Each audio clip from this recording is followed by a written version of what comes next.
aqui, ó. O negócio é o seguinte: o programa aqui, ele se destaca por não ter mimimi. A gente fala o que a gente pensa. Não. Ó, o futebol tá ficando chato.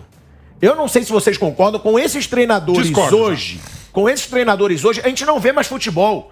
Eu tenho aqui pra falar Silvinho no Corinthians, Rogério Ceni no São Paulo. Esses caras, eles não conseguem fazer o time jogar bem. Me desculpa a sinceridade, Mauro Betting, se você quiser discordar, Vampeta. Já discordei de tudo. Agora, o Silvinho, por exemplo, o cara tá no Corinthians, já o quê, Bruno? Você que é bom de data, já há quase um ano? Desde o início do Brasileiro do ano passado. Eu não lembro, mas foi desde a primeira rodada do ano passado do Brasileiro. Ele não consegue fazer o Corinthians jogar. Aí a gente fala, mas ele levou o Corinthians pra Libertadores. Obrigação. E sem jogar bem, nunca jogando bem. Mais uma vez esse time do Corinthians jogando mal. E a gente vê, aí vocês vão falar, mas estava sem o Renato Augusto e o William. Então, esses caras salvam ele. Fica claro que se esses caras não jogarem, se depender de esquema de jogo, de tática de jogo, o Silvinho não faz o Corinthians jogar, assim como o Rogério Ceni não faz o São Paulo jogar. Eu sei que a gente pede tempo pro treinador trabalhar, Rogério Ceni tá 4 meses no São Paulo, tá bom, mas e o Silvinho? Tem defesa ainda pro Silvinho? Porque Libertadores, pra mim, era obrigação com o time que o Corinthians tinha. Vamp, em nome do corintiano, tem salvação ainda pro Silvinho? Lembrando, Jorge Jesus foi oferecido e negaram por acreditar no Silvinho. Eu achei a maior burrice. Você não. O Silvinho tem salvação? Ele ainda vai fazer esse Corinthians jogar futebol? E o torcedor já fez manifestação, hein? No lado de fora do estádio. Boa tarde a todos, né? Assim, a gente sabe que o Bruno acabou de falar, né? O Silvinho pegou na primeira rodada, né? Sim. Só que agora ele tá pegando com uma pré-temporada, fez a pré-temporada, chegou reforços importantes. Mas eu acho que tá muito cedo ainda, segunda rodada, para já pensar, ó, tira o Silvinho, tira o Rogério Ceni, né? O Rogério também chegou, tem 3 meses em São Paulo, mas dá para fazer jogar melhor mesmo. Eu acredito que o Corinthians vai jogar melhor na temporada. Mas até quando, Mauros? Então, até quando que o Silvinho vai ter crédito? Crédito eu acho que já não tem, já tá no cheque especial, né? Já tá naquele limite, aí negocia aqui, negocia ali. É interessante, pegando só os 2 jogos e sempre lembrando que pro Silvinho, para qualquer time no São Paulo, qualquer lugar do Brasil, ainda é muito cedo para você fazer uma avaliação rigorosa. É a partir da 6ª, 7ª rodada com pré-temporada, embora essa evidentemente tenha sido melhor do que a anterior por tudo aquilo que a gente soube da pandemia e por esse calendário que não se fecha. Contra a Ferroviária na Neoquímica Arena era pro Corinthians ter goleado. Ali foi muito melhor do que eu imaginava. Mas ontem o Corinthians venceu com um gol que, para mim, não marcaria o pênalti, depois a gente pode discutir. E depois, para variar, o time recuou muito. E o que é pior, mesmo recuando, deu espaços absurdos, generosos pelos lados, né?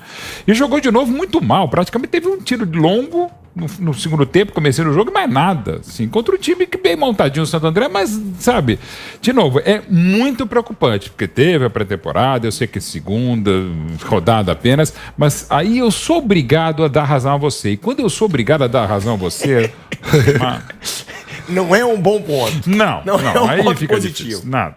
Não, fica difícil. Mauro César, você também avalia assim? O Silvinho já teve a chance dele. É porque o Rogério Ceni ainda tem uma defesa. São 4 meses de trabalho.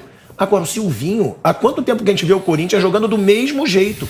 Chega reforço, chega jogador que joga bem, que propõe jogo, e mesmo assim o Corinthians não sobe de rendimento. Bem, eu acho que assim, a maior dificuldade hoje também é que se o Corinthians olhar para o mercado não vai ver muitas opções, né? Porque assim, para mim essa história de Jorge Jesus e o Corinthians é parecido com o Soares, com o Cavani, né? Com essa turma toda aí que Diego Costa, cadê? Não tem, né? Aquela conversa toda. Não, um dia descobriram que o Diego Costa era caro. Pô, nossa, descobriram algo depois, no final da história. Boa, que novidade. O que me chama a atenção do Silvinho, assim, negativamente, em relação ao Ceni, por exemplo, o Ceni estava desanimado ontem, nitidamente insatisfeito. O Silvinho parecia satisfeito. E ele deu uma resposta até grosseira ao companheiro Rodrigo Vessone, quando perguntou a ele com relação à postura do time no segundo tempo, né? Que o time recuou, e aí o Santo André começou a atacar e tal, criar alguma situação de desconforto. O pênalti para mim também não existiu. E ele disse, não, o adversário também existe, o adversário sobe as linhas, sobe os laterais e tal. Sim, mas se você tem um time tecnicamente superior, você permite que o adversário te jogue para o seu campo? Não, é uma estratégia também. Para mim, eu vou recuar, vou chamar o adversário, vou jogar no contragolpe e tal, que é quase todos os técnicos brasileiros fazem, né? Assim, o repertório deles é basicamente esse, muito, muito pobre. E ele, eu vou usar a palavra pobre, que foi a palavra que ele usou para avaliar a pergunta, né, a análise do colega, né, no caso do Rodrigo Vessone. E aí depois ele se contradisse no final. Ele disse assim, não, infelizmente isso aconteceu. Sim, então está concordando com o cara. O repórter faz a pergunta, ele discorda, depois acaba concordando. E elogiou a atuação do time. Eu acho que isso é o pior. Se ele dissesse, realmente a gente, na minha visão, tá? Não precisa concordar comigo, estou dando a minha opinião. Se o técnico do Corinthians dissesse, olha, realmente o time no segundo tempo cedeu muito campo, a gente correu algum risco, porque estava só ali 1-0 e tal, podemos melhorar, temos que melhorar. Mas não, ele falou como se tivesse sido uma ótima atuação. E o mais preocupante, aí até uma maldade. E aí ele desafiou o Vessone ainda. Eu falo desafiou porque estou de brincadeira. Convido você a assistir a partida aí. A brincadeira, né? Pedir pro cara ver o jogo de novo. Nossa outra vez aquele jogo de novo. Aí você tá de sacanagem, meu amigo. Você tá querendo esculachar o colega, todos nós. É uma tortura, né, Não mano? dá para ver aquele jogo de novo. Assim, aquele foi o tipo do jogo que você vê por dever de ofício. Não por opção. Vários jogos, né, Mauro? Vários jogos são assim. Esse foi um deles. O corintiano vê o jogo porque ele vai torcer pelo time dele. Mas a torcida não estava satisfeita, a atuação é ruim. Eu acho que o pior é isso. É a coisa caminhar mal e o técnico minimizar os problemas do time. Que independe. Eu não gostei, por exemplo, também contra a Ferroviária. Especialmente o Paulinho de centroavante. O Paulinho parecia que era o tal 9 que o Corinthians queria contratar naquele jogo. Ele não jogou. O pessoal diz que agora o jogador pisa na área e infiltra, né? Então. Aqueles que ele fez, inclusive, a vida inteira e muito bem, o Paulinho, né? Só que ele jogou infiltrado lá, né? Não, ele já estava enfiado. Ele estava plantado na área. Ele não estava chegando na Mandioca, área né? como ele fazia nos seus bons tempos, né, chegando para finalizar de cabeça e tal, até com os pés, entrando na área. Não, ele estava lá dentro da área. O Roger Guedes saía para tentar construir e ele jogava lá dentro da área. Para mim, isso é uma certa desorganização. E o Renato Augusto, naquele jogo, vinha buscar a bola lá no meio do zagueiro para começar tudo sozinho. E não tinha companhia. Esse é o time? Então, acho que existem problemas, eles me parecem bem evidentes. De fato, o tempo que o Silvinho teve já é bem razoável, o time poderia estar num outro estágio. E, repito, o que eu acho mais preocupante é o técnico minimizar os problemas da equipe. Porque se você não os identifica e você diz que está bom, então é que vai ficar assim mesmo, não vai melhorar. Eu acho que esse é o grande ponto. Bruno, antes de eu passar para você, a gente tem esse trecho que eu, inclusive, pedi para o pessoal da produção separar, porque realmente é gritante. E aí o Mauro falou agora sobre esse trecho aí da coletiva do Silvinho. A gente vai rodar porque realmente ele tirar onda com o que ele faz o Corinthians jogar é inacreditável. Pode rodar. Boa noite. É interessante, você me faz uma pergunta para mim analisar, mas você tem uma análise, eu discordo obviamente do teu análise, ele é bastante pobre inclusive. O time é muito ofensivo. É por isso que é bom as réplicas e tréplicas. Quando nós jogamos com GP de meia e Gustavo aberto, eu não sei se você chegou a ver isso, o time é muito ofensivo. Primeiro tempo são 60% de posse de bola, boas chances de gol e boas chances de liquidar o jogo. Você tem um segundo gol, talvez um terceiro exagero, sim, mas um segundo. Nós temos 60% de posse, muita troca de passe e, ao contrário, boa parte do primeiro tempo, o nosso adversário jogou em linhas baixas e nós comandamos, tivemos 60% de posse de bola dentro do campo adversário. E o time é muito ofensivo. Evidentemente que aí entra, quando você não faz o gol ou não define um jogo, no caso foi a segunda, você tem maiores dificuldades no segundo tempo. O adversário já não tem o que perder mais. A gente tenta explicar uma vez, duas, mas é mais difícil. O adversário se lança. Tem um adversário do outro lado. E aí ele joga. Os laterais avançam, os externos vêm para dentro, faz 7, 8 no teu campo. Enquanto você não define o jogo, ele está ali. E foi o que infelizmente ocorreu. Mas eu discordo absolutamente. O time foi ofensivo, se mostra nos números. Evidentemente que tem uma troca. E aí quando você vê o jogo inteiro, eu te convido a ver. Você vai ver que está repartido bem. Mas para nós, a posse de bola e as condições de vencer o jogo, nós tivemos um time que deveria vencer o jogo absolutamente, sem nenhuma sombra de dúvida, o Corinthians. Agora, Bruno, ele fala que a pergunta foi pobre. Bem mais pobre do que a pergunta do repórter foi o futebol que o time dele mostrou. E isso ele não falou na resposta. Não, foi muito ruim mesmo. O Corinthians não jogou bem em momento nenhum, o jogo foi horroroso. E assim, eu não sou daqueles que defendem sempre a imprensa. Eu acho que tem perguntas que são ruins, tem perguntas que são maldosas e o técnico tem todo o direito de responder. Aliás, acho que se eu fosse técnico eu não teria muita paciência, mas isso é outra história. Mas assim, o Corinthians joga mal mesmo, isso é um fato, é verdade, poderia jogar mais, principalmente fora de casa. E mesmo contra um adversário como o Santo André, que o Corinthians fez alguns jogos bem ruins fora de casa no Brasileiro, contra o Atlético Mineiro, por exemplo, contra os reservas do Flamengo. Você ainda pode dizer, era o Atlético, era o Flamengo, eram times mais fortes. Mas ele joga igual contra o Santo André, que é um time muito fraco e que realmente, quando o Corinthians tem vantagem, ele recua.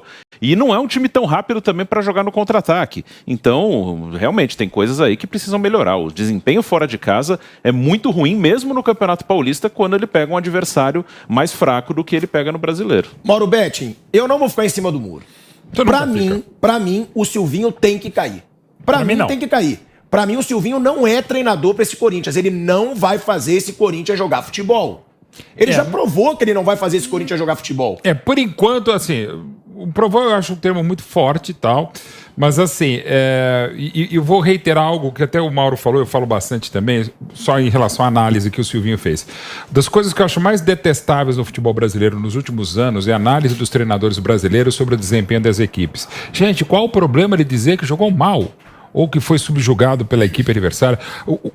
Pegar um exemplo de outro cara, e repito, dois dos caras que eu conheço, antes mesmo de serem treinadores, e com treinadores também, que mais conhecem futebol, lembrando sempre que você conhecer futebol, não necessariamente você vai ser um ótimo treinador. E não estou os excluindo, mas apenas para citar dois que eu respeito muito o conhecimento. O próprio Silvinho e o caso específico o Roger Machado.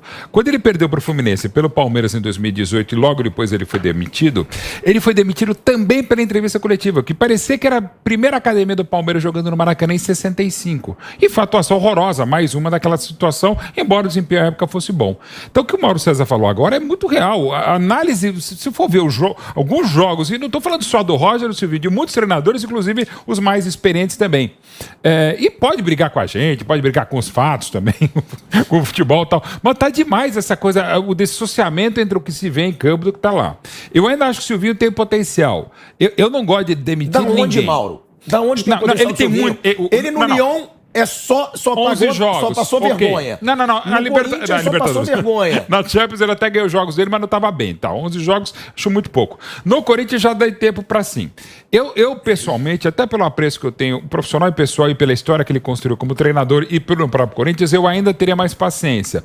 Mas, de novo, é uma coisa que eu falo sempre. Eu teria como, digamos, analista, pitaqueiro, tal, jornalista. Ser torcedor do Corinthians, você me pergunta, se o Silvinho estivesse tendo esse desempenho no Palmeiras, que é o meu time, você teria? Aí, é o que eu tô falando. Não falei nada. Mas é o que eu tô falando. O torcedor do Corinthians vai ter que ficar esperando até quando? Então, pra ele ver o time dele jogar futebol, mano. Tá, eu entendo. Assim, já era pra estar melhor. Indiscutível. Já era pra estar melhor. Entendeu? Porque a única defesa foi pra Libertadores. O Vampeta até saiu do programa aqui. Mauro César, o Vampeta até saiu. Ele tá constrangido, ele até saiu. Olha lá. Cadê o Vampeta? Mas, ô Mauro, não chega a ser constrangedor. O Vampeta é invisível, igual o jogo do Campeonato Carioca. É isso. É até muito visível em vários lugares, né? Porque hoje você precisa ter um guia pra saber o que tá passando. O Mauro fez uma observação boa, igual os jogos do Campeonato Carioca, porque pagou transmissão e não estão passando pro torcedor. Além disso, mas quando se paga aqui também a gente não sabe direito em qual lugar. Agora, ô Mauro, você não concorda que ele já teve o tempo dele? Já deu. O Corinthians não vai jogar futebol com o Silvinho. E outra, vai pra Libertadores. Todo mundo vai pra Libertadores hoje em dia no futebol brasileiro. Metade só do Brasil G8. passando. O G9 praticamente. Classificar Libertadores já não é aquele mérito todo. Então, pra mim, ele não teve mérito. Ele só fez esse Corinthians jogar mal. Você acha, Mauro, que ainda tem como esperar alguma coisa do Silvinho? Inclusive, no final do Brasileirão, o Corinthians foi ultrapassado pelo Fortaleza, né? O Fortaleza ficou à frente do Corinthians com um elenco muito mais modesto, investimentos muito menores, não tem como comparar. Eu acho que o Silvinho, qual era o crédito do Silvinho quando assumiu o Corinthians? História no clube, carreira brilhante como jogador, passou por várias equipes importantes e tudo. Vem, Vampeta. O Vampeta agora... Ele tá voltando. Ele tá menos constrangido. Tava no banheiro, atrapalhou mal. Não, o patrão chamou. Ah, você não tava no banheiro, não? Não, o patrão chamou. Ou seja, chamou pro cantão, né? É claro que não. Pra dar aumento. Tá até suado. Olha lá, opa! Era melhor levar esse porro do Evaristo. Fala, Mauro. Então, mas, quais eram as credenciais dele? O Lyon foi uma passagem muito rápida. Foi auxiliar do Tite, o Tite tem uma história muito longa no Corinthians, foi jogador do clube, passou por clubes importantes. O Silvinho teve uma carreira brilhante, jogou em grandes equipes, grandes treinadores. Então, acho que é mais assim, a teoria, né? O perfil parece de um jovem treinador com potencial, né? Mas na prática ele até agora não mostrou isso. Acho que isso para mim é muito claro. E o tempo já é suficiente para que ele mostre algo mais. Repito, acho que o mais preocupante é ele ou não enxergar ou não admitir, aí vai de cada um, que o time tem grandes problemas.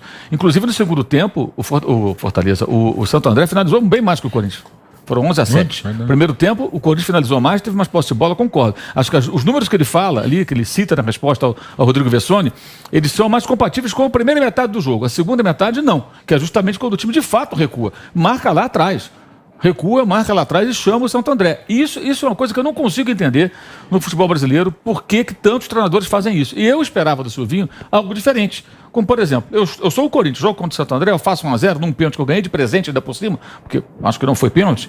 Eu vou fazer o segundo gol, vou matar esse jogo. Eu vou jogar em cima dos caras. Vou fazer o segundo, quem sabe o terceiro, eu liquido esse jogo e fico tranquilo. Não, você fica flertando com o perigo, né? Até o final. Por que isso? Se você tem um time melhor, mesmo com os desfalques que o Corinthians teve ontem, e ainda está satisfeito com isso, se ele pelo menos demonstrasse algum inconformismo, não está bom. Temos que melhorar, menos mal. Mas ele parece satisfeito. Aí é para ficar preocupado. Mas vai contratar quem? Essa é a grande questão. Jorge Jesus. Parece que ele foi oferecido pro Corinthians. Parece que é um pouco caro o Jorge Jesus, né? Parece que o Corinthians já está mais do que no cheque especial, como disse o Mauro Betti. O Corinthians está sempre muito além. Aliás, o Corinthians é o clube que comemora quando a dívida, o seu presidente comemora em coletiva, que a dívida continua perto de 1 bilhão. Quase um ano depois, o Vando não cresceu do bilhão. O Vando também defende isso. Não, mas sim, você pegar. A dívida é maior por causa do estádio, né? Você pegar uma dívida de 1 Essa milhão, é a dívida fora do estádio. É isso que eu tô falando. Porque eu calculo assim, o cara fala assim, Bento, como é que você faz o cálculo? Eu vende 3 jogadores arruma 3 jogadores para vender a 50 milhões de euros, dá quase 1 bilhão. Tá, mas e o estádio?